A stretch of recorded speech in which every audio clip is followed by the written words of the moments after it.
உங்கள்கிட்ட யார் சொன்னா நடைபயிற்சி மட்டும் பண்ணால் வெயிட் குறைக்கலாம் அப்படின்னு? யார் சொன்னா உங்கள்கிட்ட? 1 கிலோமீட்டர் நடைபயிற்சி பண்ணால் கூட 40லேருந்து 50 கேலரி மட்டும்தான் எரிக்கப்படும். நினச்சி பாருங்களேன். இந்த மாதிரி அடி வெயிட் கொழுப்பு இப்படி கட் பண்ணி பார்த்தீங்க அப்படின்னா இந்த மாதிரி மஞ்சள் கலரில் ஆபத்தான கெட்ட கொழுப்பு இருக்கும். இந்த மாதிரி ஆபத்தான கெட்ட கொழுப்பை கொஞ்சம் ப்ரோட்டீன் பவுடர் சாப்பிட்டா கரையுமா? கொஞ்ச நேரம் நடைபயிற்சி மட்டும் பண்ணால் கரைஞ்சிருமா? இல்லை கொஞ்சம் ஜூஸ் மட்டும் குடித்தா கரைஞ்சிருமா?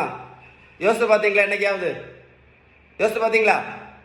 வெயிட்டை குறைக்கணும்னா ஒரே ஒரு வழி மட்டும்தான் இருக்குது. நம்ம வீட்டில் சாப்பிட்ற உணவுல விகிதம், நல்ல கொழுப்பு சத்து, விட்டமின் சத்து, இனிப்பு சத்து, தாது பொருட்கள் சத்து, புரதம் சத்து, பேலன்ஸ்டு டயட் நீங்கள் எடுத்தால் மட்டும்தான் வெயிட் என்ன பண்ண முடியும்? குறைக்க முடியும். இந்த தம்பிக்கு பாருங்க, மொத்தம் 70 கிலோ வெயிட் குறைச்சிருக்கோம். 140லேருந்து 70 கிலோ. நான் ப்ரோட்டீன் பவுடரும் கொடுக்கல, மாத்திரையும் கொடுக்கல, ஜூஸும் கொடுக்கல, ஊசியும் போடல. தம்பி இப்போ ரோட்டில் போய் ஓடக்குன்னு சொல்லல. நீங்களே யோசித்து பாருங்களேன். 1 கிலோமீட்டர் நடைபயிற்சி பண்ணுனா 70 கிலோ வெயிட் குறைக்க முடியுமா? டெய்லி 1 கிலோ நடைபயிற்சி பண்ணுனா 70 கிலோ வெயிட் குறைக்க முடியுமா? கொஞ்சம் ப்ரோட்டீன் பவுடர் சாப்பிட்டா 70 கிலோ வெயிட் குறைக்க முடியுமா? சொல்லுங்க. கொஞ்சம் ஜூஸ் குடிச்ச உடனே 70 கிலோ வெயிட் குறைக்க முடியுமா?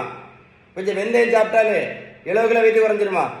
கொஞ்சம் கரிஞ்சீரகம் சாப்பிட்டா 70 கிலோ வெயிட் குறையுமா? யோசித்து பார்த்தீங்களா? அப்போ என்ன முக்கியம்? Balanced diet.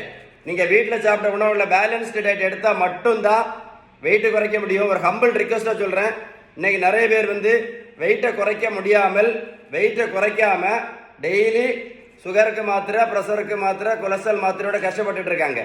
ஒரு நாளைக்கு நீங்கள் 4 மாத்திரை சாப்பிட்டாலே ஒரு வருஷத்துக்கு மட்டும் 1460 மாத்திரை சாப்பிடணும்.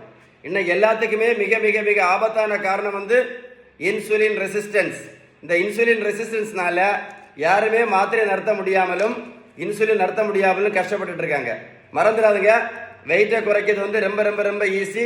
பேலன்ஸ்டு டயட் நீங்கள் எடுத்தால் மட்டும்தான் வெயிட் குறைக்க முடியும். பேலன்ஸ்டு டயட் எடுத்தால் மட்டும்தான் வெயிட் குறைக்க முடியும். திரும்ப சொல்கிறேன், 1 கிலோமீட்டர் நீங்கள் நடைபயிற்சி பண்ணால் கூட 40லேருந்து 50 கேலரி மட்டும்தான் இருக்க முடியும். அதனால நடைபயிற்சி மட்டும் பண்ணி வெயிட்டு கண்டிப்பாக குறைக்க முடியாது. நீங்கள் சாப்பிட்டுட்டு கூட எந்த மாத்திரையும் நிறுத்த முடியாது, இன்சுலின் நிறுத்த முடியாது. அப்போ என்ன முக்கியம்? Balanced diet. Sheeban balanced diet. உங்களுக்கு வெயிட்டை குறைக்கிறதுக்கு ஏதாவது உதவி தேவை இருந்தால் கண்டிப்பாக கால் பண்ணி பேசுங்க. இந்த முக்கியமான அவேர்னஸ் வீடியோவை இந்த மாதிரி நிறைய மாத்திரை சாப்பிட்டுட்டு இருக்கக்கூடிய உங்கள் ஃப்ரெண்ட்ஸுக்கு கண்டிப்பாக ஷேர் பண்ணுங்கள். நிறைய பேருக்கு யூஸ்ஃபுல்லாக இருக்கும். ஷேர் பண்ணுவீங்களா? இந்த வீடியோ நீங்கள் ஒரு கூட போட்டு கேளுங்க. நான் சொன்ன விஷயம் கரெக்டாக இருக்கும். கரெக்டாக இருந்தால் என்ன பண்ணுங்க? ஷேர் பண்ணுங்க. இன்ஃபர்மேஷன் கரெக்டாக இருந்தால் மட்டும் ஷேர் பண்ணுங்க. இன்ஃபர்மேஷன் கரெக்டாக இருந்தால் கண்டிப்பாக லைக் பண்ணுங்க. ஓகே.